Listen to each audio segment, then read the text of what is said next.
Hello all, we all might heard about burnout అంటే excessive stress and ఎమోషనల్గా మనం బాగా టైర్డ్ అయిపోవడం. అయితే మెన్లో ఎలా ఉంటుంది అంటే దే రిమైన్ సైలెంట్ అండ్ అబ్బాయిలు ఏడవరు కానీ దే జస్ట్ రిమైన్ సైలెంట్, అన్ఎక్స్ప్రెసివ్గా ఉండడం. అంటే మనం చూస్తూ ఉంటాం, ఏంట్రా వీడు ఏమనుకుంటున్నాడో మనకు అసలు తెలియట్లేదు, ఎప్పుడు అలా కామ్గా క్వైట్గా ఉంటాడేంటి అని అనుకుంటాం.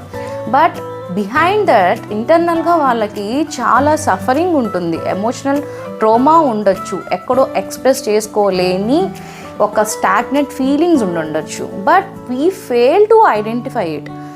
ఓకే, ఎందుకు వాళ్ళు ఇలా అన్ఎక్స్ప్రెసివ్గా అలా ఏమీ చెప్పుకోకుండా ఉంటారు అంటే మనకి కొన్ని డెకేడ్స్ నుంచి కూడా వీ వర్ ట్యూన్ లైక్ అబ్బాయిలు ఏడవకూడదు, అబ్బాయిలు అన్నాక స్ట్రాంగ్గా ఉండాలి, ఏదొచ్చినా హ్యాండిల్ చేయాలి అని చెప్పడంతో వాళ్ళు తెలియకుండా సబ్మిసివ్ స్టేట్లోకి వెళ్తారు. అయితే ఇది మెంటల్ హెల్త్ని ఎంత డ్యామేజ్ చేస్తుంది అనేది వాళ్ళు ఐడెంటిఫై చేసుకోలేరు, they fail to it.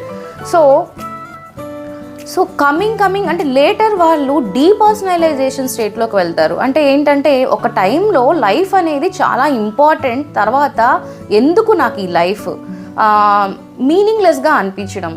So కొంతమంది కేసెస్లో ఏంటి అంటే ఈ ఎమోషనల్ ఫెటిగ్ ఎక్కువైపోయి వీటిని ఓవర్కమ్ చేసుకోలేక దే ఆర్ కమిటింగ్ సూసైడ్స్.